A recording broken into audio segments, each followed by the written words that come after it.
ಈ ಒಂದು ಹೋರಾಟದ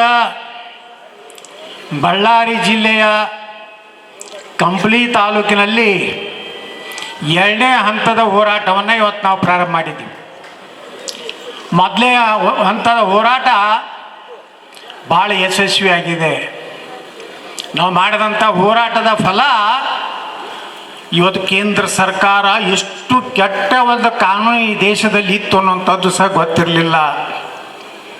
ನಾನು 3 ಸಲ ಪ್ರಧಾನಮಂತ್ರಿಗಳಿಗೆ ಪತ್ರ ಬರೆದಿದ್ದೆ. ವಿಧಾನಸಭೆಯಲ್ಲಿ ಈ ವಕಫದ ಬಗ್ಗೆ ಮುಂದೊಂದು ದಿವಸ ಈ ದೇಶಕ್ಕೆ ದೊಡ್ಡ ಶಾಪ ಆಗ್ತದೆ. ಮುಗ್ಧ ರೈತರ ಜಮೀನನ್ನು ಕಸ್ಕೋತಾರೆ, ಮಠ ಮಂದಿರಗಳ ಜಮೀನು ಕಸ್ಕೋತಾರೆ, ಮಠ ಮಂದಿರಗಳ ಆಸ್ತಿಯು ಸಹ ವಕಫ್ ಆಗ್ತದೆ ಅಂತ ಹೇಳಿ ಅವತ್ತು ಹೇಳಿದ್ದೆ. ನಿಮ್ಗೆ ಗೊತ್ತಿದೆ, ಭಾರತದಲ್ಲಿ 3 ದೊಡ್ಡ ಆಸ್ತಿಗಳು. ಮೊದಲನೆಯ ಭಾರತದ ದೊಡ್ಡ ಆಸ್ತಿ ಯಾವುದಂದ್ರೆ ನಮ್ಮ ಇಂಡಿಯನ್ ಆರ್ಮಿಗೆ 18 ಲಕ್ಷ ಎಕರೆ ಇದೆ. ಎರಡನೇ ದೊಡ್ಡ ಆಸ್ತಿ ದೇಶದಲ್ಲಿ ರೈಲ್ವೆ ಇಲಾಖೆ, ಭಾರತೀಯ ರೈಲ್ವೆ 15 ಲಕ್ಷ ಎಕರೆ ಇದೆ. ಇನ್ನೊಂದು ದೊಡ್ಡ ಆಸ್ತಿ ನಮ್ಗೆ ಯಾರಿಗೂ ಗೊತ್ತಿಲ್ಲ, ನಾವ್ಯಾರೂ ಅದನ್ನು ಗಂಭೀರವಾಗಿ ತಗೊಂಡಿಲ್ಲ. ಅದೇ ವಕಫ್. 12 ಲಕ್ಷ ಎಕರೆ ಈ ದೇಶದಲ್ಲಿ ಆಸ್ತಿ ಇದೆ. ಇದು 1954ರಲ್ಲಿ ಪಂಡಿತ್ ಜವಾಹರ್ಲಾಲ್ ಮಾಡಿದಂಥ ದೊಡ್ಡ ಒಂದು ದೇಶದ ಜೊತೆಗೆ ದ್ರೋಹ. ಈ ವಕಫ್ ಕಾನೂನು ಎಷ್ಟು ಗಂಭೀರ ಇದೆ ಅಂದರೆ, ಇದನ್ನು ಡಾಕ್ಟರ್ ಬಾಬಾ ಸಾಹೇಬ್ ಅಂಬೇಡ್ಕರ್ ತಮ್ಮ ಸಂವಿಧಾನದಲ್ಲಿ ವಕಫ್ ಅನ್ನೋಂಥ ಶಬ್ದವನ್ನು ಸೇರಿಸಿರಲಿಲ್ಲ. ಡಾಕ್ಟರ್ ಬಾಬಾ ಸಾಹೇಬ್ ಅಂಬೇಡ್ಕರ್ ಅವರು ಕಾಶ್ಮೀರಕ್ಕೆ 370 ವಿಧಿ ಕೊಡಬೇಕಂತೇಳಿ ಸೇರಿಸಿರಲಿಲ್ಲ. ಬಾಬಾ ಸಾಹೇಬ್ ಅಂಬೇಡ್ಕರ್ ಅವರು ಸಂವಿಧಾನದಲ್ಲಿ ಎಲ್ಲಿಯೂ ಜಾತ್ಯತೀತ ಸೆಕ್ಯುಲರ್ ಅನ್ನುವಂಥ ಶಬ್ದ ಸೇರಿಸಿರಲಿಲ್ಲ. ಬಾಬಾ ಸಾಹೇಬ್ ಅಂಬೇಡ್ಕರ್ ಅವರು ಹೇಳಿದ್ರು, 1942ರಲ್ಲಿ ಒಂದು ಪುಸ್ತಕ ಬರೀತಾರೆ, ಭಾರತ ಪಾಕಿಸ್ತಾನದ ಬಗ್ಗೆ. ಏನು ಪುಸ್ತಕದಲ್ಲಿ ಹೇಳ್ತಾರೆ ಅವರು, ಒಂದು ವೇಳೆ ಭಾರತವನ್ನು ದ್ವಿರಾಷ್ಟ್ರ ಜಾತಿಯ ಆಧಾರದ ಮೇಲೆ ನೀವು ಹೊಡೆಯೋದಾದರೆ, ನೀವು ಯಾಕೆ ಹೊಡಿತಾ ಇದ್ದೀರಿ ಗೊತ್ತಿದೆ ನನಗೆ. ಗಾಂಧಿಗೆ ನೆಹರೂನ ಪ್ರಧಾನಮಂತ್ರಿ ಮಾಡಬೇಕಾಗಿತ್ತು, ಮತ್ತೊಂದೇನೂ ಇರಲಿಲ್ಲ. ಯಾಕಂದ್ರೆ ಮೊಹಮ್ಮದ್ ಅಲಿ ಜಿನ್ನಾ ಬಿಡ್ತಾ ಇರಲಿಲ್ಲ. ನನ್ನ ಮೊದಲು ಪ್ರಧಾನಮಂತ್ರಿ ಮಾಡತ್ತೆ ಮೊಹಮ್ಮದ್ ಅಲಿ ಜಿನ್ನಾ ಹಿಡಿದಿದ್ದ. ಅದಕ್ಕೆ ಗಾಂಧಿ ಏನು ಮಾಡಿದ್ರು, ಪಾಪ ಮಕ್ಕಳಿದ್ದಿದ್ದಿಲ್ಲ ಗಾಂಧಿಗೆ. ಇವರೇ ನೆಹರು ಮತ್ತು ಮೊಹಮ್ಮದ್ ಅಲಿನೇ ಜಿನ್ನಾ ಮಕ್ಕಳು.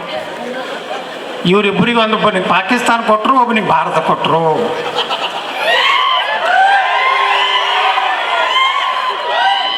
ಅಂಬೇಡ್ಕರ್ ಅವರು ಹೇಳಿದ್ರು, ನಾ ವಿಧಾನಸಭೆಯಲ್ಲಿ ಹೇಳಿದ್ದೆ, ಅಂಬೇಡ್ಕರ್ ಅನ್ನುವಂಥ ಒಬ್ಬ ಪುಣ್ಯಾತ್ಮ, ತ್ರಿಕಾಲ ಜ್ಞಾನಿ. ಸಾವಿರಾರು ವರ್ಷಗಳಿಂದ ದಲಿತರ ಏನು ಅವ್ರ ಮೇಲೆ ದೌರ್ಜನ್ಯ ಆಗಿತ್ತು. ಮನುಷ್ಯರಂತೆ ಅವ್ರನ್ನ ಬಾಳಲಿಕ್ಕೆ ಬಿಡಲಾರಂಥ ಒಂದು ಸಮಾಜದ ವ್ಯವಸ್ಥೆ ಈ ದೇಶದಲ್ಲಿತ್ತು.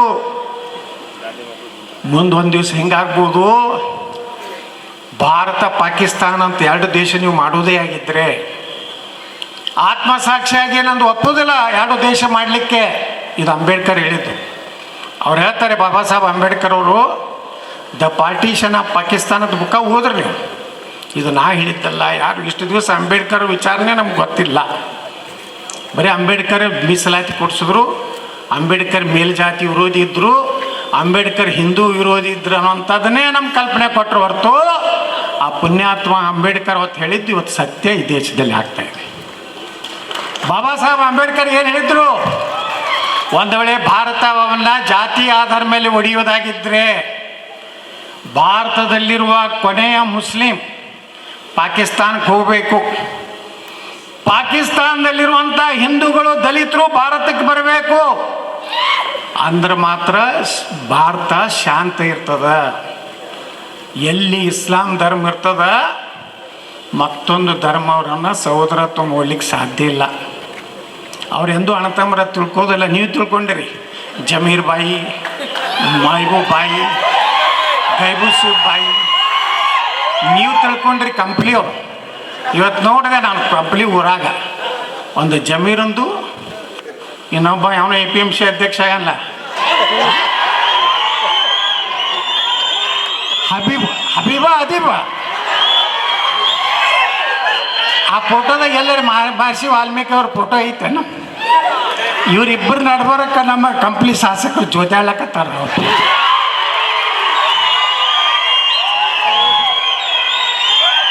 ತಿಳ್ಕೊಬೇಕಲ್ಲ, ಅವರಿಬ್ಬರೇ ಬಾಯಿ ಬಾಯಿ. ನೀವು ದಲಿತ ಓಟ್ ಹಾಕಿದವ್ರು ಬಾಯಿ ಬಾಯಿ ಅಲ್ಲ, ನೀವು ಜಮೀರ್ ಬಾಯಿ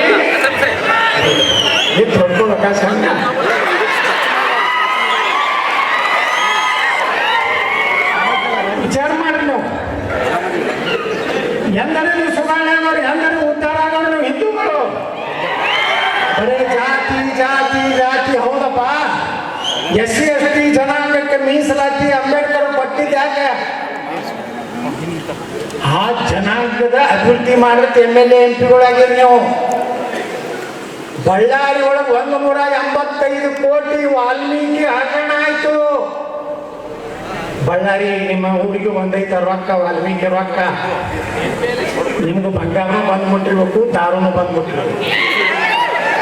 85 ಕೋಟಿ ರೂಪಾಯಿ ಸಿದ್ದರಾಮಯ್ಯನವರು ಹೇಳ್ತಾರೆ ವಿಧಾನಸಭೆಯಲ್ಲಿ. ಯತ್ನಾಳ್ರೆ 185 ಕೋಟಿ ಅಲ್ಲ, ಬರೀ 85 ಕೋಟಿ. ಎಷ್ಟು ಚಂದ ಹೇಳ್ತಾರ ನಾ ಸಿದ್ದರಾಮಯ್ಯ. ಪುಣ್ಯಾತ್ಮ. ಅದೇ ಸಿದ್ದರಾಮಯ್ಯ ಹೇಳ್ತಾರೆ, ಮುಂದಿನ ಜನ್ಮ ನನಗೇನಾದ್ರೂ ಇದ್ರೆ ಏನಾಗ್ತೀನಿ?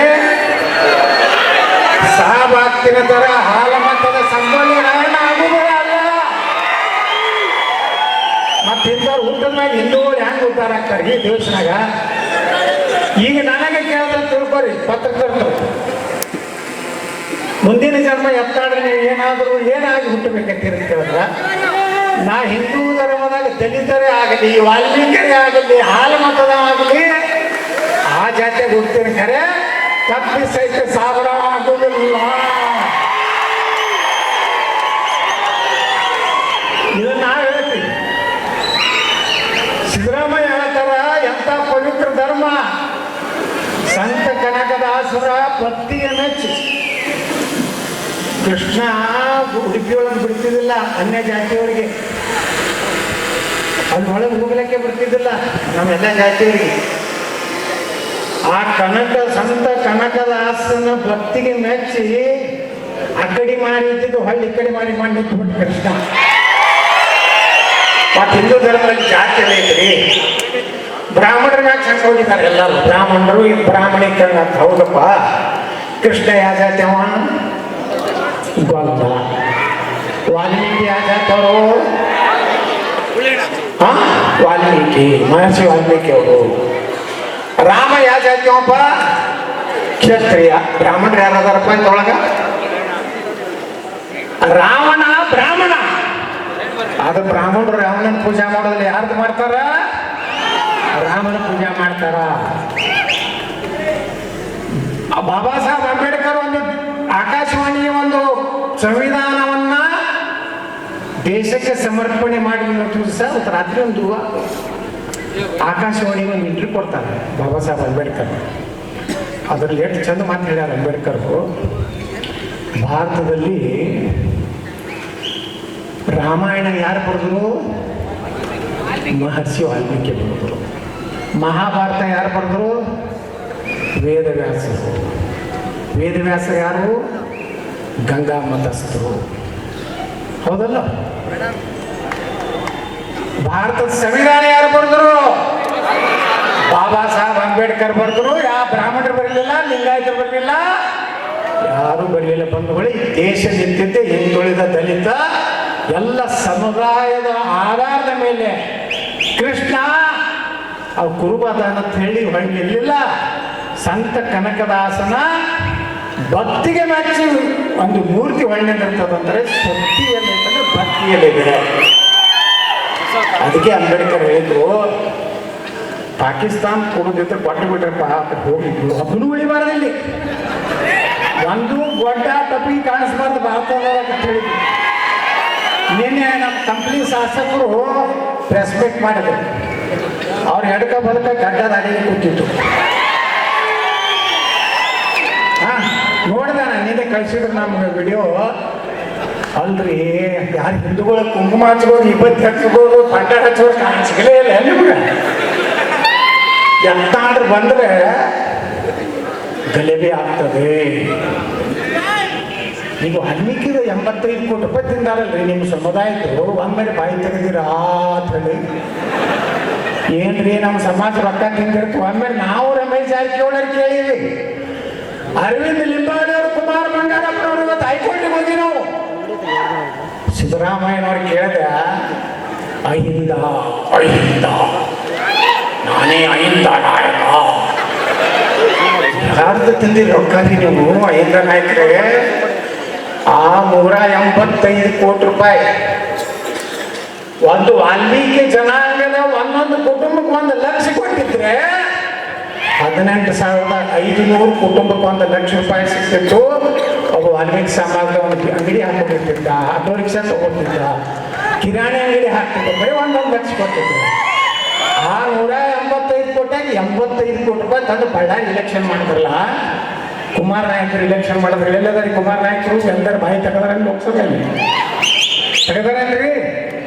ವಾಲ್ಮೀಕಿ ಹಗರಣ ಆಗಿದೆ ನಮ್ಮ ಸಮಾಜದ ಎಲ್ಲರೂ ಕೇಳಾರೇನ್ರಿ?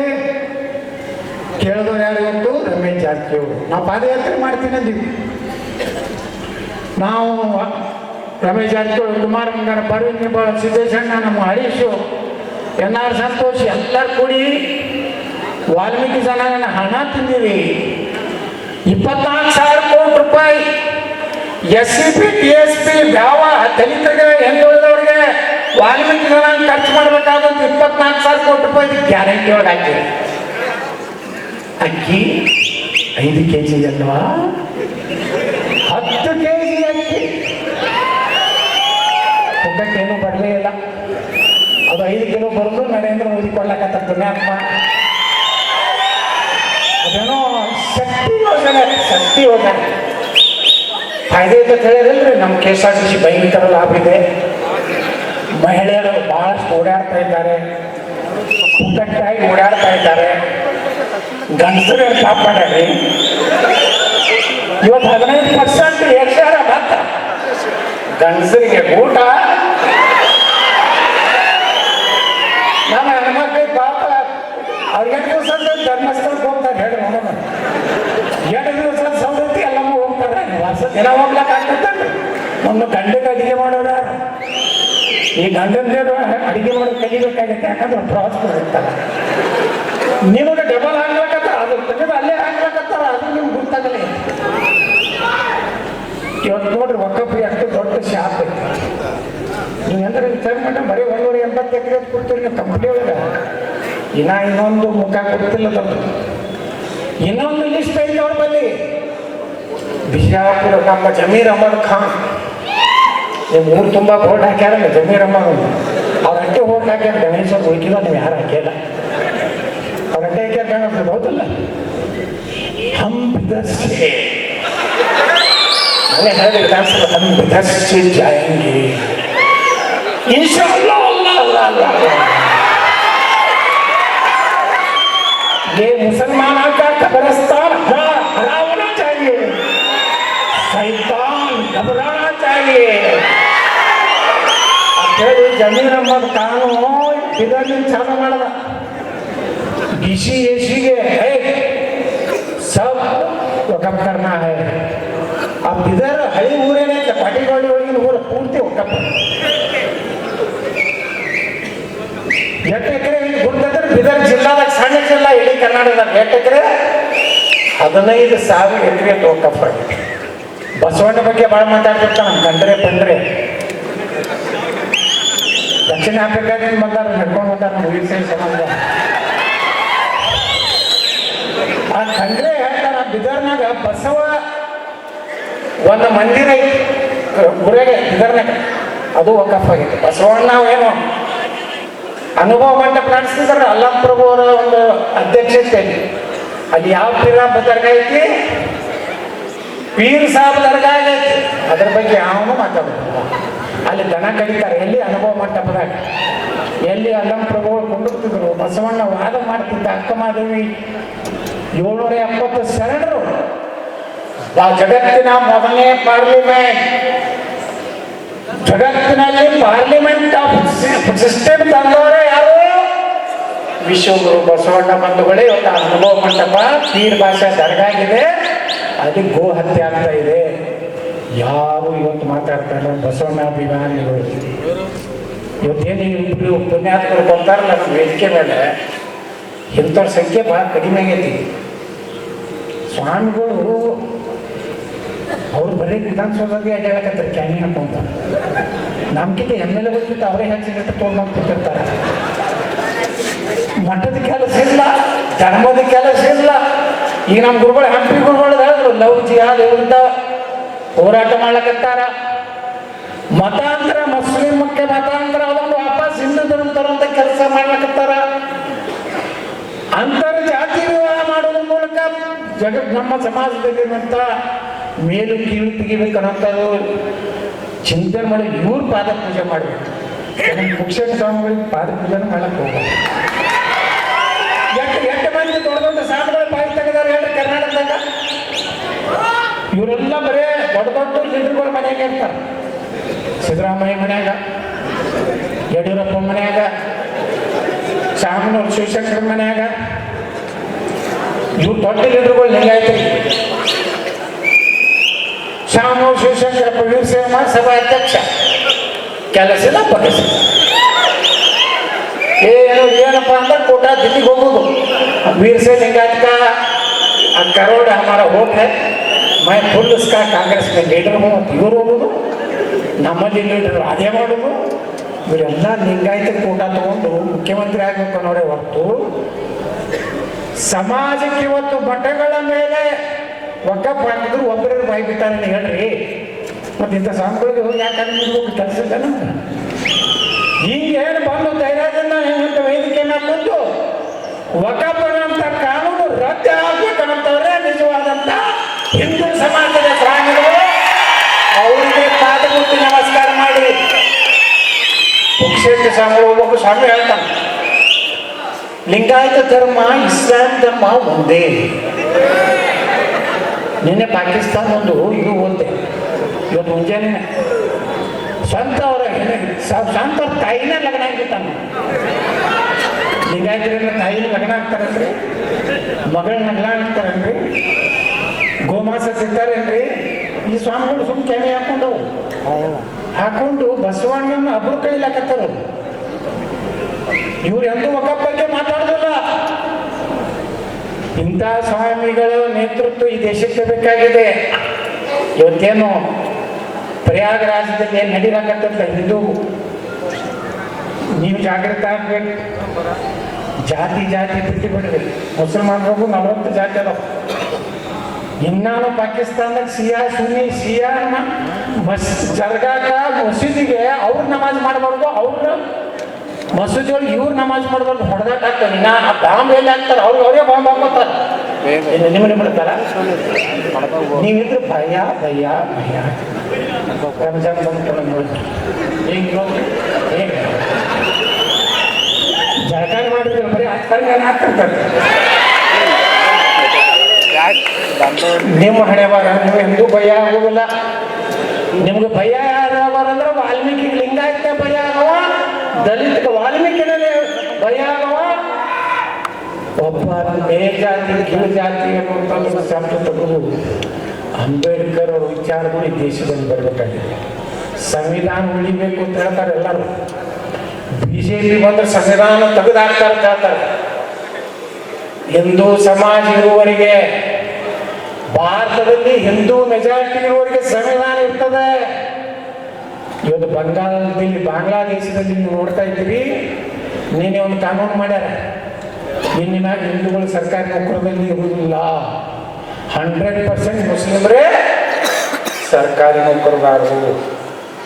ನಮ್ಮ ದೇಶದ ಸಂವಿಧಾನ, ಬಾಬಾ ಸಾಹೇಬ್ ಅಂಬೇಡ್ಕರ್ ಅವರ ಸಂವಿಧಾನ, ಅವರ ಹಕ್ಕದ ವಿರುದ್ಧ ನೆಹರು ಅನೇಕ ಕಾನೂನು ತಗೊಂಡು ಬಂದಿದ್ದರು. ಕಾಶ್ಮೀರದಲ್ಲಿ 370, ಏನದು 370, ಆ ರಾಜ್ಯದಲ್ಲಿ ನಮ್ಮ ಹಿರಿಯರ ಒಬ್ಬರು ಡಾಕ್ಟರ್ ಶ್ಯಾಮ ಪ್ರಸಾದ್ ಮುಖರ್ಜಿ ಅಂತ ಹೋರಾಟ ಮಾಡಿದ್ರು. ಏಕ ದೇಶ ಮೇ दो संविधान, दो निशान, दो संविधान, सो दो प्रधान. नहीं चलेगा ಅಂದ್ರೆ ಒಂದು ದೇಶ ಭಾರತದಲ್ಲಿ ಎರಡು ಸಂವಿಧಾನ, ಎರಡು ಧ್ವಜ, ಅಲ್ಲೊಂದು ಕಾಶ್ಮೀರ ಧ್ವಜ ಬೇರೆ ಇತ್ತು ಮೊದಲು. ಇಬ್ಬರು ಪ್ರಧಾನಮಂತ್ರಿ, ಕಾಶ್ಮೀರಕ್ಕೊಬ್ಬ ಪ್ರಧಾನಮಂತ್ರಿ. ಯಾರು? ಶೇಖ್ ಅಬ್ದುಲ್ಲಾ ಅಂತಿದ್ದ. ಶೇಖ್ ಅಬ್ದುಲ್ಲಾ ಜವಾಹರ್ಲಾಲ್ ನೆಹರು ದೋಸ್ತ. ಶೇಖ್ ಅಬ್ದುಲ್ಲಾ ನಮ್ಮ ಮಗ, ಸೇಮ್ ಜವಾಹರ್ಲಾಲ್ ನೆಹರು ಅಂತಾರೆ. ನೋಡ್ರಿ ಫೋಟೋ ಈ ರಾತ್ರಿ ಹೋಗಿ ವಾಟ್ಸಪ್ನಾಗ ತೆಗೆದು ನೋಡ್ರಿ. ನೆಹರುನಾಗ ಫಾರೂಕ್ ಅಬ್ದುಲ್ಲಾ, ಫಾರೂಕ್ ಅಬ್ದುಲ್ಲಾ ನಮಗ ಉಮರ್ ಅಬ್ದುಲ್ಲಾ, ರಾಹುಲ್ ಗಾಂಧಿ ಒಂದೇ ಸಂಜೀವ ಅದಾಗ ನೋಡ್ರಿ ಪಕ್ಕ ಇಬ್ಬರಿಗೂ ಕಬ್ಬಿಗೆ ಹಾಕಿ ನಿಂದ್ರಿಸ್ರಿ. Omar Abdullah, Rahul Gandhi same to same ಅವಳಿ ಜವಳಿ ಅದ. ಇದನ್ನ ನಾವೇ ತಿಳ್ಕೊಬೇಕು, ಒಂದೇ ನಾ ಹೇಳೋದಲ್ಲ. ಮತ್ತು ಮಾಧ್ಯಮದವರು ವಿವಾದಾತ್ಮಕ ಹೇಳಿಕೆ ಅಂತ ತೀವ್ರ ಖಂಡನೆ. ಗಣೇಶ್ ನಮ್ಮ ನಾಯಕರ ಬಗ್ಗೆ ಹಗುರವಾಗಿ ಮಾತಾಡಿದ್ರೆ ಯತ್ನಾಳದ ವಿರುದ್ಧ ಉಗ್ರ ಹೋರಾಟ.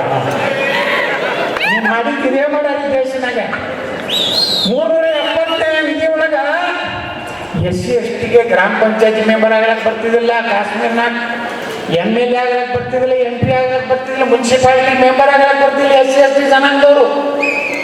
ಅಲ್ಲಿ ಜನರಲ್ ಪ್ಯೂನ್ ಆಗ್ಲಕ್ಕೆ ಬರ್ತಿದ್ದಿಲ್ಲ ಹಿಂದೂಗಳು, ಸರ್ಕಾರಿ ನೌಕರದಾರ ಆಗ್ಲಕ್ಕೆ ಬರ್ತಿದ್ದಿಲ್ಲ ಹಿಂದೂಗಳು. ಯಾಕಂದ್ರೆ ಜನರಲ್ ಅವರೇ ಮೆಜಾರಿಟಿ ಅಂದ್ರೆ ಅವರೇ ಆಗೋ. ಇವತ್ತೇನಾದ್ರೆ ಜಮ್ಮು ಕಾಶ್ಮೀರದಲ್ಲಿ 5 ಮಂದಿ SC ST MLAಗಳು ಆರಿಸ್ಕೊಂಡಾರ. ಅದು ಯಾರ ಪುಣ್ಯದಿಂದ? ನರೇಂದ್ರ ಮೋದಿ ಅವರ ಪುಣ್ಯದಿಂದ. ಆರ್ಟಿಕಲ್ 370 ತೆಗೆದ್ರು. ನಮ್ಮ ದಲಿತರು, ನಮ್ಮ ಹಿಂದುಳಿದವರು ಕಾಶ್ಮೀರದಲ್ಲಿ ಮುನ್ಸಿಪಾಲಿಟಿ ಕಸ ಹುಡುಗೋ ಸಹಿತ ನೌಕರಿ ಸಿಗ್ತಿದ್ದಿಲ್ಲ. ಮುಸಲ್ಮಾನರೇ ಕಸ ಹುಡುಗೋ ನೌಕರದಾರ 40,000 ಪಗಾರ ಬರ್ತಿತ್ತು. ನಮ್ಮ ಹಿಂದುಳಿದ ಜಾತಿಗಳ ಹೆಣ್ಮಕ್ಳಿಗೆ 8,000 ಕೊಟ್ಟು ಇವ್ರ ಕಡೆ ಕಸ ಹುಡುಗಿಸಿ 40,000 ಪಗಾರ ಅವ್ರು ತಗೋತಿದ್ರು. ಇವತ್ತು ಗ್ರಾಮ ಪಂಚಾಯತ್ SC ST ಬಂದು ಕಾಶ್ಮೀರ್ನಾಗ MLA ಆದರು, MP ಆದರು. ಹಾಗಾದ್ರೆ ಸಂವಿಧಾನವನ್ನು ಉಳಿಸಿದವರು ಯಾರು? BJP ಅಲ್ಲ, ನರೇಂದ್ರ ಮೋದಿ ಅಲ್ಲ. ನರೇಂದ್ರ ಮೋದಿ ಅವರು 5 ಪಂಚತೀರ್ಥ ಮಾಡಿದ್ರು. ಡಾಕ್ಟರ್ ಬಾಬಾ ಸಾಹೇಬ್ ಅಂಬೇಡ್ಕರ್ ಅವರು ದಿಲ್ಲಿಯಲ್ಲಿ ಅವರು ಕೊನೆ ಉಸಿರಿದಂಥ ಮನೆ, ಲಂಡನ್ನಲ್ಲಿ ಕಲಿತಂತ ಅವರ ಕೋಣೆ, ದಾದರ್ನಲ್ಲಿರುವಂತಹ ಒಂದು ಸಮುದ್ರದಲ್ಲಿ ಒಳಗೆ ಅಂಬೇಡ್ಕರ್ ಅವರಿಗೆ ದಿಲ್ಲಿ ಒಳಗೆ ಅಂತ್ಯಕ್ರಿಯೆ ಮಾಡಲಿಕ್ಕೆ 10 ಫುಟ್ ಜಾಗ ಕೊಡಲಿಲ್ಲ ಕಾಂಗ್ರೆಸ್ನವರು. ಇವತ್ತು ನಮಗೆ ಅಂಬೇಡ್ಕರ್ ಫೋಟೋ ತೋರಿಸ್ತಾರ. ಅವ ನೆಹರೂಗ ಗುಲಾಬಿ ಹಿಡ್ಕೊಂಡಿದ್ದಂತ ನೆಹರೂಗ 100 ಎಕರೆ, ಇಂದಿರಾ ಗಾಂಧಿಗೆ 100 ಎಕರೆ, ಅವ್ನು ರಾಜೀವ್ ಗಾಂಧಿಗೆ 85 ಎಕರೆ, 35 ಎಕರೆ ವಿಮಾನದ ಡಿಗ್ರಿ ಸತ್ತಲ್ಲ ಸಂಜಯ್ ಗಾಂಧಿ. ಆದ್ರೆ ಈ ದೇಶದಲ್ಲಿರುವಂಥ ಹೆಣ್ಣುಮಕ್ಕಳಿಗೆ ಸಮಾನತೆ ಕೊಟ್ಟಂಥ ಪುಣ್ಯಾತ್ಮ, SC ST ಜನಾಂಗದ ಮೀಸಲಾತಿ ಅಂತಂದಂಥ ಪುಣ್ಯಾತ್ಮ, ಕಾರ್ಮಿಕರು ಬರೀ 8 ತಾಸು ದುಡಿಬೇಕು, ಹೆಚ್ಚಿಗೆ ದುಡಿಸೋಬಾರ್ದು ಅನ್ನುವಂಥ ಕಾನೂನು ತಂದಂಥ ಪುಣ್ಯಾತ್ಮ, ಸಂಡೇಗೊಮ್ಮೆ ರಜಾ ಕೊಡ್ಬೇಕಂತೇಳಿ ಈ ದೇಶದಲ್ಲಿ ಕಾನೂನು ಮಾಡುವಂಥ ಪುಣ್ಯಾತ್ಮ ಡಾಕ್ಟರ್ ಬಾಬಾ ಸಾಹೇಬ್ ಅಂಬೇಡ್ಕರ್ ಅವರಿಗೆ ಅದೇ 10 ಫುಟ್ ಜಾಗ ದಿಲ್ಲಿಯೊಳಗೆ ಸಿಗ್ಲಿಲ್ಲೇನ್ರಿ ಅವ್ರ ಅಂತ್ಯಕ್ರಿಯೆಗೆ. ಇನ್ನೂ ಅದಕ್ಕಿಂತ ನಾಚಿಕೆ ಏನಂದ್ರೆ ಅಂಬೇಡ್ಕರ್ ಅವ್ರಿಗೆ ಎಷ್ಟು ಅವಮಾನ ಮಾಡಿದ್ದಾರೆ ಅಂದ್ರೆ ಅವರ ಪಾರ್ಥಿವ ಶರೀರ ಮುಂಬೈ ತರಲಿಕ್ಕೆ ವಿಮಾನ ವ್ಯವಸ್ಥೆ ಮಾಡಲಿಲ್ಲ ಕಾಂಗ್ರೆಸ್. ಪುಣ್ಯಾತ್ಮ ಅಂಬೇಡ್ಕರ್ ಅವ್ರ ಕಾರ್ ಬರೀ 5,000 ರೂಪಾಯಿ ಕಾರ್ ಮಾಡಿದ್ರು. ಆ ಕಾರಿನ ರೊಕ್ಕ ಹೋಗಿದ್ದು ಇಂಡಿಯನ್ ಏರ್ಲೈನ್ಸಕ್ಕೆ ತುಂಬಿ ಅವ್ರ ಡೆಡ್ ಬಾಡಿಯನ್ನ ಮುಂಬೈ ಚೌಪಾಟಿಯಲ್ಲಿ ತಂದು ಅಂತ್ಯಕ್ರಿಯೆ ಮಾಡಿದ್ರು. ನಾವು ನಿಶಾನ ಮಾಡಿದ್ರು ಅಂಬೇಡ್ಕರ್. ಮಾವುದಲ್ಲಿ, ಮಧ್ಯಪ್ರದೇಶ ಮಾವುದಲ್ಲಿ ಅವ್ರ ತಂದೆ ರಾಮ್ಜಿ ಮಿಲಿಟರಿ ಒಳಗೆ ಸುಬೇದಾರ ಇದ್ದ. ಅಲ್ಲಿ ಹುಟ್ಟಿದ್ರು ಬಾಬಾ ಸಾಹೇಬ್ ಅಂಬೇಡ್ಕರ್. ಅದು ಜನ್ಮಕ್ಷೇತ್ರ ಅಂತ ಹೇಳಿ, ತೀರ್ಥಕ್ಷೇತ್ರ ಅಂತ ಹೇಳಿ ನರೇಂದ್ರ ಮೋದಿ ಪಂಚತೀರ್ಥಗಳ ಸುಮಾರು 2,000 ಕೋಟಿ ರೂಪಾಯಿ ಖರ್ಚು ಮಾಡಿ ಬಾಬಾ ಸಾಹೇಬ್ ಹೆಸರು ಏನಾದ್ರು ಉಳಿಸಿದ್ರೆ ಅದು ನರೇಂದ್ರ ಮೋದಿ ಅಂತ ನಾವು ಹೆಮ್ಮೆಯಿಂದ ಹೇಳ್ತೀವಿ. ಹಂಗಾದ್ರೆ ನಾವು ದಲಿತರು ಇರೋದು ಸಂವಿಧಾನ ಎಲ್ಲಾದ್ರೂ ತಿದ್ದುಪಡಿ ಮಾಡಿ ಕೆಲಸ ಮಾಡಿದೀವ. ಅದಕ್ಕೆ ಬಂಧುಗಳೇ, ಬಾಬಾ ಸಾಹೇಬ್ ಅಂಬೇಡ್ಕರ್ ಸಂವಿಧಾನದಲ್ಲಿ ವಕಫ್ ಇಲ್ಲ. ಅದಕ್ಕೆ ನರೇಂದ್ರ ಮೋದಿ ಅವರು ಹೇಳ್ಯಾರ, ಯಾವುದು ಬಾಬಾ ಸಾಹೇಬ್ ಅಂಬೇಡ್ಕರ್ ಅವರು ಬಂದ ಸಂವಿಧಾನದಲ್ಲಿ ವಕಫ್ ಇಲ್ಲೋ ಅದರ ಈ ದೇಶದಿಂದ ಕಿತ್ತಿ ಹಾಕ್ತಿರೋ ಅಂತ ನಿರ್ಣಯ ಮಾಡಿ ಒಂದು ತಿದ್ದುಪಡಿ ತಂದಾರ. ಇದು ಸರಿ ತಪ್ಪ? ವಕಫ್ ಹಂಗಾದ್ರೆ ಸೇರಿಸ್ಬಿಡ್ತಿದ್ರಿ ಅಂಬೇಡ್ಕರ್ ಅವರು. ಅಂಬೇಡ್ಕರ್ ಎಷ್ಟು ದೊಡ್ಡ ಮನುಷ್ಯ, ಇನ್ನೊಂದು ಉದಾಹರಣೆ ಆಗ್ತದೆ. ಅವರು ಹಿಂದೂ ಧರ್ಮದ ಬಗ್ಗೆ ಬಹಳ ನೋವಾಗಿತ್ತು. ನಮ್ಮ ಸಮುದಾಯ ಭಾಳ ಕೀಳಾಗಿ ನೋಡ್ಯಾರ ಇವರೆಲ್ಲರೂ ತಿಳಿದೊಂದು ನೋವಿನಿಂದ. ಸಾಯು ಮುಂದೆ ನಾ ಹಿಂದೂ ಆಗಿರೋದಿಲ್ಲ ಅಂತ ಹೇಳಿ ಪ್ರತಿಜ್ಞೆ ಮಾಡ್ತಾರೆ ಅಂಬೇಡ್ಕರ್ ಮಾಡಿ ಕೊನೆಯವರೆಗೂ ಅಧ್ಯಯನ ಮಾಡ್ತಾರೆ. ಯಾವ ಧರ್ಮ ಸೇರಿದ್ರೆ ನನ್ನ ದಲಿತ ಸಮುದಾಯಕ್ಕೆ ನ್ಯಾಯ ಸಿಗ್ತದೆ ಅಂತ ಹೇಳಿ, ಸಮಾನತೆ ಸಿಗ್ತದೆ ಅಂತ ಹೇಳಿ ಸುಮಾರು 16 ವರ್ಷ ಸ್ಟಡಿ ಮಾಡ್ತಾರೆ. ಮೊದಲವರು ಕ್ರಿಶ್ಚಿಯನ್ ಆಗ್ಬೇಕಂತ ಚರ್ಚೆ ಮಾಡ್ತಾರೆ. ಚರ್ಚ್ ಫಾದರ್ಗಳು ಚರ್ಚೆ ಮಾಡ್ತಾರೆ, ಧರ್ಮದಲ್ಲಿ ತಿಳ್ಕೊತಾರೆ. ನೋ, ಇಲ್ಲೂ ಸಮಾನತೆ ಇಲ್ಲ. ಮುಂದೆ ಇಸ್ಲಾಮದ ಬಗ್ಗೆ ಚರ್ಚೆ ಚಾಲು ಮಾಡ್ತಾರೆ ಅಂಬೇಡ್ಕರ್ ಅವರು. ಅವಾಗ ಹೈದರಾಬಾದ್ ನಿಜಾಮ್, ನೀವೆಲ್ಲ ಏನೇ ಕಡೆ ಕಲ್ಯಾಣ ಕರ್ನಾಟಕ ಅಂತಿರಲಿಲ್ಲ, ಇದೆಲ್ಲ ಹೈದರಾಬಾದ್ ಕರ್ನಾಟಕ. ಹೈದರಾಬಾದ್ ನಿಜಾಮ್ ಕೆಳಗೆ ಹೈದರಾಬಾದ್ ನಿಜಾಮ್ ಒಂದು ಆಫರ್ ಕೊಡ್ತಾನೆ ಅಂಬೇಡ್ಕರ್ ಅವ್ರಿಗೆ, ನೀನು ಇಸ್ಲಾಂ ಧರ್ಮಕ್ಕೆ ಸೇರಿ ಅಂಬೇಡ್ಕರ್, ನನ್ನ ಅರ್ಧ ಆಸ್ತಿ ನೀನು ಕೊಡ್ತೀನಿ ಅಂತ ಹೇಳ್ತಾರೆ. ಅವ್ರ ಅಂತಾರ ಅಂಬೇಡ್ಕರ್ ಅವರು, ನಾನು ನಿನ್ನ ಅರ್ಧ ಆಸ್ತಿ ತಗೊಂಡು ನಾವು ಶ್ರೀಮಂತ ಆಗೋದು. ಹಂಗೆ ಖರ್ಗೆ ಅವ್ರು ಶ್ರೀಮಂತರಾಗ್ಯಾರಲ್ಲ, ಖರ್ಗೆ ಅವ್ರು ಭಾಳ ಶ್ರೀಮಂತರಾದ. ಅವ್ರು ಯಾಕೆ ವಕಫ್ ಆಸ್ತಿನೂ ಬಿಟ್ಟಲ್ಲ ಅವ್ರು ಇನ್ನೊಂದು ಉತ್ತರ ಕೊಡಲ್ಲ. ನಮಗೆ ನಾವು ಕೇಳಕತ್ತೀವಿ, ನೀವು ಅವ ಯಾವ ಮಾನಪ್ಪ ಅನೋರ ಮಾನಪ್ಪಾಡಿ ಖರ್ಗೆ ಅವರು ಹೊಡೆದಾರ ವಕಫ್ ಆಸ್ತಿ ಅಂತ ಹೇಳಿದ್ರು ಇನ್ನೊಂದು ಕುವಾಯಿ ಬಿಟ್ಟು ಕುಯ್ ಅನ್ನಲ್ಲ.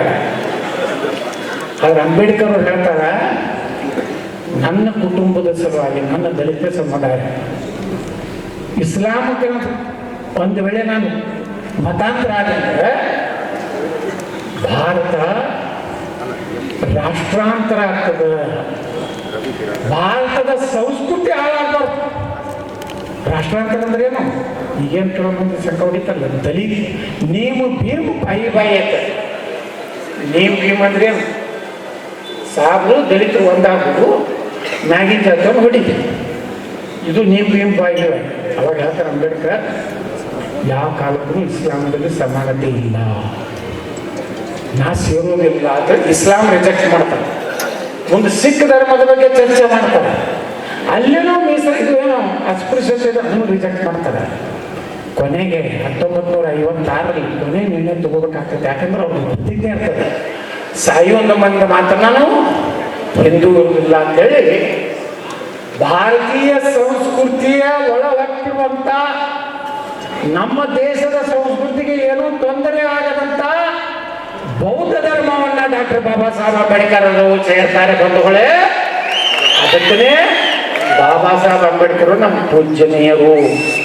ಅವ್ರ ಬಗ್ಗೆ ನಾವು ಎಂದೂ ಹಿಂದೂಗಳು ಅಗೌರವದಿಂದ ಮಾತಾಡೋದಾಗಲಿ, ಅವರಿಗೆ ಮೂರ್ತಿಗೆ ಅಪಮಾನ ಮಾಡೋದಾಗಲಿ ಮಾಡಿದ್ರೆ ನೀವು ರಾಷ್ಟ್ರಕ್ಕೇ ದ್ರೋಹ ಮಾಡಿದಾಗ ಬಾಬಾ ಸಾಹೇಬ್ ಅಂಬೇಡ್ಕರ್ ಅವ್ರಿಗೆ ಏನಾದರೂ ಅಪಮಾನ ಮಾಡಿದ್ರೆ, ಇದು ನನ್ನ ವಿಚಾರ. ನನ್ನ ಮನೆಯಾಗ ಫೋಟೋ ಹಾಕಿನಿ ಬಾಬಾ ಸಾಹೇಬ್ ಅಂಬೇಡ್ಕರ್. ನಾನು ಲಿಂಗಾಯತ್ ಇರ್ಬೋದು, ಅದು ಇವತ್ತು ನಾನು ಲಿಂಗಾಯತಾಗಿ ಉಳಿಲಿಕ್ಕೆ ಕಾರಣ ಆಡ್ಕೊಂಡು ಡಾಕ್ಟರ್ ಬಾಬಾ ಸಾಹೇಬ್ ಅಂಬೇಡ್ಕರ್. ಅಂಬೇಡ್ಕರ್ ಅಂತ ಗಟ್ಟಿದ್ರು. ಅವ್ರು ಹೇಳಿದ್ರು, ಕಾಂಗ್ರೆಸ್ ಅನ್ನೋಂಥದ್ದು ಒಂದು ಸುಡುತ್ತಿರುವ ಮನೆ, ನಾ ದಲಿತರಿಗೆ ಕರೆ ಕೊಡ್ತೀನಿ, ಯಾರೋ ನೀವು ಹೋಗ್ಬೇಡ್ರಿ, ನಿಮ್ಗೆ ಎಂದೂ ನ್ಯಾಯ ಸಿಗುದಿಲ್ಲ ಅಂತ ಅವತ್ತು ಹೇಳಿದಂಥ ಬಾಬಾ ಸಾಹೇಬ್ ಅಂಬೇಡ್ಕರ್ ಬಂಧುಗಳೇ. ಈ ಒಂದು ವಕಫ್ ನೀವು ಹದನ್ನು ತುಂಬೋಬೇಡ್ರೆ 180 ಎಕರೆ ಉಳಿತೈತೆ ಕಂಪ್ಲೇ ಅಲ್ಲ, ನಮಗೇನಾಗೋದಿಲ್ಲ, ನಾವು ಆರಾಮಿದ್ವಿ, ಚಲೋ ತೋಟ ಐತಿ, ವರ್ಷ ಇತ್ತು, ಏನು ಬೆಳೀತಿರಲ್ಲ ಭತ್ತ, ಈ ಕಡೆನೂ ಹತ್ತಿರಲ್ಲ ಭತ್ತಕ್ಕೆ ಅಲ್ಲ, ಆರಾಮ್ ಚಲೋ ಕಾರ್ ಐತಿ, ಭಾರಿ ಮನೆ ಕಟ್ಟೀವಿ, ಕಿಚನ್ ಇಡ್ಲಿ ತಂದೀವಿ, ಆ ದೇಶದಿಂದ ಇದನ್ನು ತಂದೀವಿ, ಭಾಳ ಆರಾಮಾಗಿ ನಮ್ಮ ಮಕ್ಕಳು ನಾವು ಅಂತೇನು ಗೊತ್ತಿಲ್ಲ ಹಿಂದೂಗಳು ಅಗದಿ ಕತಿ ಹೊಡ್ಕೋತಾರೆ 35-40% ಅವ್ರು ಸಾವಿರ ಆದ್ರಂದ್ರೆ ನಿಮ್ಗೆ ಹೊತ್ತು ಹೊರಗೆ ಹಾಕ್ತಾರೆ ಅವ್ರು ಒಳಗೆ ಹೋಗ್ತಾರೆ. ನೀವು ಗುಡ್ಸಿದಾಗ ಹಾಲು ಕೊಟ್ಟಿರ್ಬೇಕಾಗ್ತದೆ. ಬಾಂಗ್ಲಾದಾಗ ಏನು ನಡೆದದ ಇವತ್ತು ನೋಡ್ರಿ, ಕೇರಳದಾಗ ಏನು ನಡೆದದ, ಕಾಶ್ಮೀರ್ನಾಗ ಏನು ನಡೆದದ, ಪಶ್ಚಿಮ ಬಂಗಾಳ ಅನ್ನೊಂದು ಐತಲ್ಲ, ಸ್ಟೇಜ್ ಕವರ್ ಆಗ್ಬೇಕಂತ ಫೋಟೋ ಒಂದು ಕುಮಾರಿಗಳಿಗೆ ಹಣೆಬರ ಇದೆ. ಅಕ್ಕಿ ಏನು ನೋಡ್ಬೋದು ಸಾಹೇಬರು ಯಾವುದು ಗೊತ್ತೇ ಆಗಲ್ಲ. ಅಲ್ಲಿ ಹಿಂದೂಗಳ ರಕ್ಷಣೆನೇ ಇಲ್ಲ ಪಶ್ಚಿಮ ಬಂಗಾಳದಲ್ಲಿ. ಇದನ್ನೆಲ್ಲ ತಿಳ್ಕೊರಿ. ವಕಫ್ ಅಂತ ಈ ಕ್ಯಾನ್ಸರ್ ತೆಗಿಲಕ್ಕನೇ ನಾವೆಲ್ಲ ತಂಡಿ ಇವತ್ತೇನು ಹೋಗ್ತಾ ಇದ್ವಿ. ಸುಮ್ಮ ಅಡ್ಡಾಡಕತ್ತ ನಮಗೆ ಹುಚ್ಚಿಡೋದಲ್ಲ. ಜಾರಕಿಹೊಳಿ ಅವರು 5-7 ಸಲ ಅಲ್ರಿ MLA, 7 ಸಲ MLA. ಸಿದ್ದೇಶ್ ಅಣ್ಣ 5 ಸಲ MP ಅನ್ರಿ. ನಮ್ಮ ಕುಮಾರಣ್ಣ 4, ಹರೀಶ್ ಅಣ್ಣ 2. ಇಲ್ಲಿ ಇನ್ನೊಬ್ಬ ರಾಜೇಶ್ವರ ಒಬ್ರು ಏನು ನಮ್ಮ ಶ್ರೀಮಂತ ಪಾಟೀಲ್ ಅವರು 2 ಸಲ ಅವ್ರು ಬಂದಿರ್ಲಿಕ್ಕ ನಮ್ಮ BJP ಸರ್ಕಾರ ಬರ್ತಿರಲ್ಲ, ಯಡಿಯೂರಪ್ಪ ಮುಖ್ಯಮಂತ್ರಿ ಆಗ್ತಿರಲ್ಲ. ಈ ರಮೇಶ್ ಜಾರಕಿಹೊಳಿ ಯಡಿಯೂರಪ್ಪ ಏನಾರ ಮುಖ್ಯಮಂತ್ರಿ ಆಗ್ಬೇಕಾದ್ರೆ ಈಗ ಗೊತ್ತಲ್ಲ ಗಿರೇಕೆ 17 ಮಂದಿನ ತಂದು ಮುಖ್ಯಮಂತ್ರಿ ಮಾಡಿದ್ರು. ಅಲ್ಲೊಬ್ಬ NR ಸಂತೋಷ ತಗೊತಾರೆ. ಇವೆಲ್ಲ 17 ಮಂದಿನ ಗಾಳಿ ಮಾಡ್ಕೊಂಡು ಮುಂಬೈಗೆ ಹೋದವ್ರು. ನಮ್ಮ BV ನಾಯಕರು ವೆಂಕಟೇಶ್ ನಾಯಕರು ಬಹಳ ಅಗದಿ ದೇವರಂತ ಮನುಷ್ಯರು. MP ಇದ್ರು ನಾನು ದೊಡ್ಡ ಮಾತಾಡ್ತಿದ್ದೆ ಅವರು. ನಾವು ಒಂದೇ ಕಡೆ ಹೋಗ್ತೀವಿ ಪಾರ್ಲಿಮೆಂಟಿಗೆ. 5 ರೂಪಾಯಿ ಕೊಟ್ಟು ನಮ್ಮ ಮನೆಯಿಂದ ಹೋಗಿ ಪಾರ್ಲಿಮೆಂಟ್ ಬಿಡ್ತೀವಿ. ಮೊದಲು ಟೆಂಪೋ ಇದ್ರು ಮೆಟಡೋರ್ ವೆಂಕಟೇಶ್ ನಾಯಕರು ನಾವು ಕೂಡ ಒಂದೇ ಟೆಂಪೋದಾಗ ಹೋಗ್ತೀವಿ. ಯಾಕಂದ್ರೆ ಕಾರ್ ಇಲ್ಲಾರ್ದು ಗಿರೇಕಿ ಹೋಗ್ಬೇಕು. ಇಲ್ಲೇ ಕಾರ್ ಇರ್ತದೆ. ಸಿದ್ದೇಶ್ವರ ಆದ್ರೆ ಕಾರ್ ಇಟ್ಟಿದ್ದ ಶ್ರೀಮಂತ. ನಾನು ವೆಂಕಟೇಶ್ ನಾಯಕರು ಕೊಡು ಮಧ್ಯ ಮಾಡಿದ್ರು.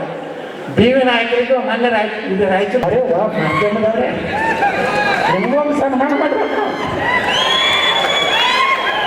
ಭಿನ್ನ ಮಂದಿರ ನಡೆಯೇನು ಎಕ್ಕಾಳು ಉಚ್ಚಾಟನೆ ಖಚಿತ. Breaking news. ನನಗೆ ಕೇಳಿದ್ರೆ ಮನೆ ಪತ್ರಕರ್ತರು ಬೆಂಗಳೂರಿನ ಏನ್ರಿ ನಿಮ್ದು ನಾಳೆ ಮೊನ್ನೆ ವಿಜೇಂದ್ರ ಭೇಟಿಯಾಗ ನಿಮ್ದು ಏನು ಬೇಕು? ಪಾಪ ವಿಜೇಂದ್ರ ರಾಜ್ಯದ ಅಧ್ಯಕ್ಷರು ಹೋಗಿ ಭೇಟಿಯಾಗ ಕೇಳಕ್ಕೆ ಇವರು ಏನು ನಿಮ್ಗೆ ಹೊರಗೆ ಹಾಕಬೇಕು. ನೀವು ಬೆಂಕಿ ಹಚ್ಚಬೇಡ್ರಪ್ಪ, ಹೊರಗೆ ಹಾಕಿ ನಿಮ್ಗೇನಾದ್ರೆ ಮೊದಲು ಏನ್ಕಡೆ ನಾವೇನೋ ಹಾಕ್ತಿದ್ವು ನಾವು ಆಕಾಶವಾಣಿಗಳು. ಹಂಗೆಲ್ಲ ನಿಮ್ಮ ಮೀಡಿಯಾದಲ್ಲಿ ಆಕಾಶವಾಣಿ ಆಗಿರ್ತಿಲ್ಲ. ನಾವು ಉಚ್ಚಾಟನೆ ಸಾಧ್ಯವೇ? ರಮೇಶ್ ಜಾರಕಿಹೊಳಿ ಅವ್ರ ಬಗ್ಗೆ ಕಠಿಣ ಕ್ರಮ ಖಚಿತ. ಭಿನ್ನ ಮಧ್ಯರ ಮೇಲೆ ಹೈಕಮಾಂಡ್ ಗರಂ ಎಲ್ಲ ಇದೇ ಬರೆಯೋದು. ಅದೇನು ಗರಮೂ ಇಲ್ಲ ಏನೂ ಇಲ್ಲ. ಗರಂ ಆಗಿದ್ರೆ ಕಂಪ್ನಿ ಹೆಸರಾಗಿ ಬರ್ತಿದ್ವಿ ರೀ, ಮರ್ಯಾಕೆ ಕೊಂಡಿರ್ತಿದ್ವಿ. ಏರ್ಕೊಬೋಣ ಹೌದಲ್ಲ? ಮಾಧ್ಯಮದವರೇ ಏನು ಗರಂ ಇಲ್ಲ ನರಂ ಇಲ್ಲ, ಓನ್ಲಿ ಹರಂ. ನಾವು ಬಂದಿತ್ತು ವಕಫ್ ಸಲುವಾಗಿ, ಭಿನ್ನ ಮಧ್ಯ ಚಟುವಟಿಕೆಗಲ್ಲ. ನಾವೆಲ್ಲರೂ ನಿಷ್ಠಾವಂತ BJPಯ ಕಾರ್ಯಕರ್ತರು. ಕರ್ನಾಟಕದಲ್ಲಿ ಮುಂದಿನ ಸಲ 130 ಸೀಟ್ ತರಬೇಕಂತ ಓಡಾಡ್ತಿರುವಂತ ನಿಷ್ಠಾವಂತರ ಗುಂಪು ಇದು. ಎಂತ ಗುಂಪಲ್ಲ ಇದು, ನಿಷ್ಠಾವಂತ BJP ಗುಂಪು. ಇದು ನಿಷ್ಠಾವಂತ ಹಿಂದೂಗಳ ರಕ್ಷಣೆ ಮಾಡುವಂತ ಗುಂಪು. ನಾನು ಮುಖ್ಯಮಂತ್ರಿ ಮಂತ್ರಿ ಆಗಬೇಕು, ಲೂಟಿ ಮಾಡಿ ನಿಮ್ಮನ್ನೆಲ್ಲ ತಲೆ ಬೋಳಿಸಿ ಇಲ್ಲ. ನಾನು ರಮೇಶ್ ಜಾರಕಿಹೊಳಿ ನಾನು ಇಬ್ಬರೇ ಕೂತಿದ್ವಿ, ನಾವು ಮಾತಾಡಿದ್ವಿ ಸಿದ್ದೇಶ್ವರ ಎಲ್ಲರೂ. ನಾವು ಮುಂದೆ ದೇವ್ರನ್ನ ಅಧಿಕಾರ ಮಾಡಿದ್ರೆ ಈ ಲೂಟಿ ಮಾಡೋದು ಬೇಡ. ಏನು ಮಾಡೋದು? ಎಷ್ಟು ರೊಕ್ಕ ಏನು ಮಾಡೋದ? ನಮ್ಮ ಗೋಡ್ಯಾಗ ಇದೆ ಮನೆಗೆ ಹೋಯ್ತದಾಗಲ್ಲ, ಲಂಡನ್ದಾಗ ಆಸ್ತಿ ಮಾಡಿದ್ರೆ ಅವ್ನು ಬರ್ಬೇಕಂತ ನಾನೇ ನಮ್ಮ ಗೋಡ್ಯಾಗ ತಂದು ಹಾಕ್ತದ. ಕಡೆಗೆ ನಮಗೇನು ಬರೋದು? ನಾನು ನಮ್ಮಿಂದು ನಿರ್ಮಲವಾದ ಮನವೇ ಕರ್ಪೂರ ಆರುತಿ ಒಟ್ಟಾನು ಗುರು ಯಮಗ ಮಾಡಿದ ಫಲದಿಂದ ಹುಟ್ಟಿದ ಹುಟ್ಟಿದ ಹುಟ್ಟಿದ ಮಗನ ಹೆಸರು ಶಿವನೆಂದು ಕರೆಯಿರಿ. ಈಗ ನಾನು ಬಿಟ್ಟು ಹೇಳ್ತಿರ್ತಾರಲ್ಲ ನಮ್ಮ ಮಕ್ಕಳು, ರಾಜಕಾರಣಿ ಮಕ್ಕಳು, ನಮಗೆ ಜಲ್ದಿ ಹೋಗಿ ಚಲೋ ಆಯ್ತು. ರಗಡ ಆಸ್ತಿ ಮಾಡ್ಯಾನ, ಮಾರಿಸಸ್ನ ಮಾಡ್ಯಾನ, ದುಬೈದಾಗ ಮಾಡ್ಯಾನ. ಹೋಗ್ಬೋದು ಹಿಂದಿತ್ತು ನಮ್ಮ ಮಗ ಒಯ್ದು ಮಾಡಿ ಹಾಕ್ತಾರೆ 5 ದಿನ ಹಿಡಿ ಹೋಗೋದು. ಮುಚ್ಚಿ ಅವರ ಸ್ವಾಮಿಗಳು ನಿಂತು ಅವ್ರ ಪಾದ ಪೂಜೆ ಮಾಡಿ ನಾಡ್ರಪ್ಪ ನಿಮ್ಮ ಮನೆಗೆ ಹೋಗ್ರಿ ನಮ್ಮ ಮನೆಗೆ ಹೋಗಿ ನಾಡಿ ಇಟ್ಟೇ ಇಲ್ಲ. ಮತ್ತು ಹಂಗಾದ್ರೆ ದೇಶ ಎದಕ್ಕೆ ಹೋಗಿ ಕಿಸಿದಕ್ಕಾಗ್ತಿ ಅದು ನೋಡೋದಿಲ್ಲ. ನಾವು ಪ್ರತಿಜ್ಞೆ ಮಾಡಿ ಏನೇನು ಮಾಡಿದ್ವಿ ರಾಜ್ಯಕ್ಕೆ, ರೈತರಿಗೆ, ಬಡವರಿಗೆ, ದಲಿತರಿಗೆ ಒಳ್ಳೆಯ ಪುಣ್ಯದ ಕೆಲಸ ಮಾಡಿ ಪುಣ್ಯ ಸಂಪಾದನೆ ಮಾಡ್ಕೊಂಡು ಹೋಗ್ಬೇಕಂತ ಇಂಥ ಗುರುಗಳ ಆಶೀರ್ವಾದ ತಗೊಂಡು ಇದನ್ನು ಭಾಳ ದೊಡ್ಡ ಕಾರ್ಯಕ್ಕೆ ಗುರುಗಳು ಬಂದ್ರೆ ಭಾಳ ಕಾನೂನಿಲ್ಲ ಕೊಡಬೇಡ. ಇವರೇನು ನಿಜವಾದ ಹಿಂದುತ್ವ ಸಲಗೆ ಯಾರು ಹೋರಾಟ ಮಾಡ್ತಾರೆ? ಕ್ಯಾಮಿ ಹಾಕೊಂಡವ್ರ ಕೆಲಸ ಏನಪ್ಪ? ಹಿಂದೂ ಧರ್ಮ ಉಳಿಸ್ಬೇಕಂತ ಇಲ್ಲ. ಇವರೇನು ಈಶ್ವರ ಅಲ್ಲ ತೆರೋನ ನಮ್ಮಲ್ಲಿ ಒಬ್ಬ ಸ್ವಾಮಿ ಈಶ್ವರ ಅಲ್ಲ ಅದು ಸ್ವಾಮಿ ನಾವು ಭಾಷೆಗೆ ಹೇಳಿ ಈಶ್ವರ ಅಲ್ಲ ಅಂತ ಏನು ಮಾಡೋದು? ಅಲ್ಲ ನೋಡ್ಕೊಂಡು ಧಾನ್ಯ ಮಂದಿ ಅದಾರ ಗಡ್ಡ ಹಾಕ್ಬಿಟ್ಟು ಟೋಪಿ ದಿಂದೇನೈತೆ ಧಾನ್ಯ ಹಾಕೋದು ಶಿಸ್ತಾಗ ಓಂ ನಮ ಶಿವಾಯ ಶ್ರೀ ಬಸವಲಿಂಗಾಯ ನಮಃ ಪಂಚಾಚಾರ್ಯರಿಗೆ ಜಯನ್ನು, ಛತ್ರಪತಿ ಶಿವಾಜಿ ಮಹಾರಾಜರಿಗೆ ಜಯನ್ನು, ಅಹಿಲ್ಯಾಬಾಯಿ ಹೋಳ್ಕರ್ಗೆ ಜಯನ್ನು ಬಿಟ್ಟು ಬಿಟ್ಟು ಹೋಗಿ ಸಾಬ್ರದ್ದು ಗುರುನಾಥ ನೀ ಅದಕ್ಕೆ ಇದ್ರಾಗೆ ಅದಕ್ಕಿದೆಪ್ಪ, ನೀ ಅದ್ರಾಗೆ ಹೋಗುದು ಅದನ್ನು ಮಾಡೋದು ಇಲ್ಲಿ ಪುಟ್ಟ ಕೆಲಸ ಮಾಡ್ತಿರ್ತಾರೆ. ಅದಕ್ಕೆ ಯಾವಕ್ಕೂ ಅವಕಾಶ ಕೊಡೋದಿಲ್ಲ.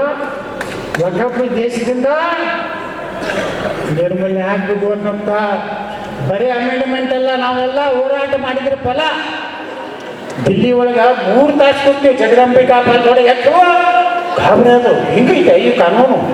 ನಾವು ಕುಮಾರ ಬಂಗಾರಪ್ಪನವರು, ಅರವಿಂದ್ ಲಿಂಬಾಳ್ ಅವರು ಭಾಳ joint parliament committee office road से गाबरा क्या ऐसा है ये कानून? नहीं सर, ये सदन में ये अमेंडमेंट नहीं चाहिए सर. ये बजट अधिवेशन है, पूरा देश से इसके बारे में प्रति राज्य से सलाह लेके कौन सा राज्य में क्या क्या हो गया सभी हम इंफॉर्मेशन कलेक्ट करके पार्लियामेंट में कानून आने वाला है. ನಿಮ್ಗೆಲ್ಲ ಒಪ್ಪಿಗೆ ಐತೆ? ಒಗ್ಗಪ್ಪ ಹೋಗ್ಬೇಕನ್ನೋದು ಒಪ್ಪಿಗೆ ಐತೆ? ಎಲ್ಲರೂ ಹಿಂಗಾಗಿ ಯಾಕೆ ಒಗ್ಗಪ್ಪ ವಿರುದ್ಧ ಹೋರಾಟ ಮಾಡ್ತಾರೆ? ಅವ್ರಿಗೆ ಆಶೀರ್ವಾದ ಮಾಡ್ತೀರಾ? ಈ ದೇಶನಾಗ ಸಮಾನ ನಾಗರಿಕ ಸಮಿತಿ ಆಗಬೇಕು, ಒಂದೇ ದೇಶದಲ್ಲಿ ಒಂದೇ ಕಾನೂನು ಆಗುತ್ತೆ, ಒಪ್ಪಿಗೆ ಐತೆ? ಎಲ್ಲರಾದ್ರೂ ಒಂದೇ ಲಗ್ನ ಆಗಬೇಕು, ಎರಡು ಹಿಡಿಬೇಕು. 3ನೇ ಹಡ್ದು 4ನೇ ಲಗ್ನ ಆದ್ರೆ ಸಬ್ಸಿಡಿ ಬಂದು ಎಲ್ಲ ಬಂದು ಅವ್ರ ಪಾಯ್ಸ್ 5 ಹೆಣ್ಣು 5 ಲಗ್ನ ಆಗೋದು 25 ಹಡಿದು. ಈ ಮತ್ತು ನಮ್ಮವ್ರು ಹಿಂದೂಗಳು ಒಂದು ಲಗ್ನ ಆಗಿ 2 ಹಾಡು ಆಪರೇಷನ್ ಮಾಡಿಕೊಂಡು ಜನಸಂಖ್ಯೆ ನಮ್ಮ ಇಳಿಲಕತ್ತೈತಿ ಅವ್ರು ಏನ. ಅದಕ್ಕೆ ಏನು ಮಾಡಬೇಕು? ಒಂದೇ ದೇಶ ಒಮ್ಮೆ ಎಲೆಕ್ಷನ್ ಆಗ್ಬೇಕಲ್ಲ. ಏನೇ ನೆಲ ಮೇಲೆ ಆದ್ರೆ ನಿಮ್ಗೆ ಚಲೋ ಐತಿರೋ ನೆಲ ಮೇಲೆ ಬರ್ತಾರ, ಕೋಟಿಗೆ 2,500 ಕೊಡ್ತಾರ, ದಾರು ಕೊಡ್ತಾರ, ಅರ್ಧದಲ್ಲಿ ಬಂಗಾರ ಕೊಡ್ತಾರ, ಅದು ಚಲೋ. ಅದಕ್ಕೆ ಮೋದಿಯವ್ರು ಏನು ಮಾಡ್ಯಾರಂದ್ರೆ ಪಾರ್ಲಿಮೆಂಟು ವಿಧಾನಸಭೆ ಒಮ್ಮೆ ಮಾರ್ಕೋತ ಕಡೆ ಒಂದಾಟ ಹಿಡಿದು ಒಮ್ಮೆ ಹೋಗಿ ಇಲೆಕ್ಷನ್ 5 ವರ್ಷ. ಮತ್ತೆ ಯಾವ ಎಲೆಕ್ಷನ್ ನೀವು ಪಂಚಾಯತಿ ಮತ್ತು ಇವು ಬೇರೆ 5 ವರ್ಷನಾಗ ಯಾವ್ದಾರು ರಾಜ್ಯದಾಗ 3 ವರ್ಷಕ್ಕಿಂತ ಸರ್ಕಾರ ಬಿಟ್ಟು ತಿಳ್ಕೊಳ್ಳಿ. ಅಲ್ಲಿ ಚುನಾವಣೆ ಆಯ್ತಂದ್ರೆ ಅದು 2 ವರ್ಷ ಕಟ್ಟೆ ಚುನಾವಣೆ, ಮತ್ತೆ ಲೋಕಸಭಾ ಕೂಡ ಮಾತ್ರ ವಿಧಾನಸಭಾ ಆಗೋದೆ. ಹಿಂಗಾದ್ರೆ ಸರ್ಕಾರಗಳು ಬಿಡುವುದಿಲ್ಲ. 2 ವರ್ಷದಾಗ ಯಾರು ತಗೊಳಕ್ಕೆ ಇರ್ತಾರೆ. ಅದಕ್ಕೆ ಇಂಥ ಕಾನೂನು ಬರುವುದಾವು. ನೀವೆಲ್ಲ ಗಟ್ಟಿಯಾಗ್ರಿ. ನಾವು ನಿಮ್ಮ ಜೊತೆಗೆ ಇದೀವಿ, ನೀವು ನಮ್ಮ ಜೊತೆಗೆ. ನಾವು ಜನರ ಸಲ ಹೋರಾಟ ಮಾಡ್ತಾ ಇದ್ದೀವಿ. ನಾವು ಯಾರ್ದೋ ಜನ್ಮ ದಿವಸ ಪುಣ್ಯತಿಥಿ ಮಾಡೋರಲ್ಲ, ನಾವು ಜನಾಂದೋಲನ ಮಾಡೋರು. ಇಷ್ಟು ಹೇಳಿ ನಾನು ಭಾಷಣ ಮುಗಿಸ್ತೀನಿ. ಬೋಲೋ ಭಾರತ್ ಮಾತಾ ಕಿ.